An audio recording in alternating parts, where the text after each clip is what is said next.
Jail से आजाद होकर रेस्टार और उसका भाई आर्यन अब एक ही मिशन पर थे। रेस्टार की काली गाड़ी वीरान रास्तों पर तेजी से दौड़ रही थी और अचानक जनरल वर्मा अपनी पूरी आर्मी की फौज के साथ रास्ता रोककर खड़ा था। टैंक, जीपें, स्नाइपर, मानो किसी जंग का मैदान बन गया हो और बिना किसी चेतावनी के गोलियों और मिसाइलों की बौछार शुरू हो जाती है और तेज धमाके के साथ पुल से नीचे पानी में गिर जाती है। जनरल वर्मा पुल पर खड़ा होकर ये सब देख रहा था। वो फोन निकालता है और कॉल लगाता है।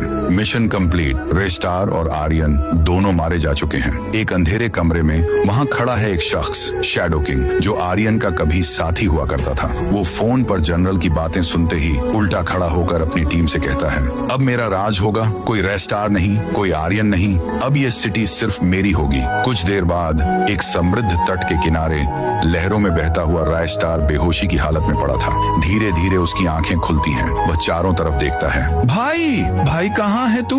उसकी चीखें समंदर की लहरों में गूंज उठती हैं, पर कोई जवाब नहीं। वहीं दूसरी ओर वो भी चारों ओर अपने भाई को ढूंढता है, लेकिन कोई निशान नहीं। दोनों जिंदा थे, पर दोनों को एक दूसरे की जिंदगी का कोई पता नहीं था। शैडो किंग और जनरल वर्मा खुलकर हथियारों की डील करने लगे। एक इंटरनेशनल माफिया से उन्होंने करोड़ों की डील पक्की की। अब उनका राज बिना किसी डर के चलने वाला था, लेकिन उन्हें ये नहीं पता था कि जिस आग को उन्होंने बुझा हुआ समझा, वो बस आंधी बनने की तैयारी कर रही थी। रेस्टार जंगलों में भटकते हुए एक पुरानी सड़क पर पहुंचता है। तभी एक रहस्यमयी कार उसके सामने आकर रुकती है। कार से एक नकाबपोश आदमी उतरता है और बस एक वाक्य कहता है, आज रात खेल खत्म होगा। उसी वक्त दूसरी जगह आर्यन के साथ भी ऐसा ही होता है और वही लाइन कहता है। दोनों को कुछ समझ नहीं आता, लेकिन दोनों को एहसास होता है कि कुछ बड़ा और खतरनाक होने वाला है। एक सुनसान इलाका, चारों ओर सन्नाटा। दो ब्लैक कारें धीरे धीरे आकर रुकती हैं। एक में शैडो किंग के आदमी, दूसरी में जनरल के खास लोग। दोनों गिरोह के बीच गुप्त बातचीत शुरू होती है, पर अचानक चारों तरफ से धमाके शुरू हो जाते हैं। काले धुएं के बादल पूरे इलाके में भर जाते हैं। गोलियों की बौछार, ग्रेनेड के धमाके,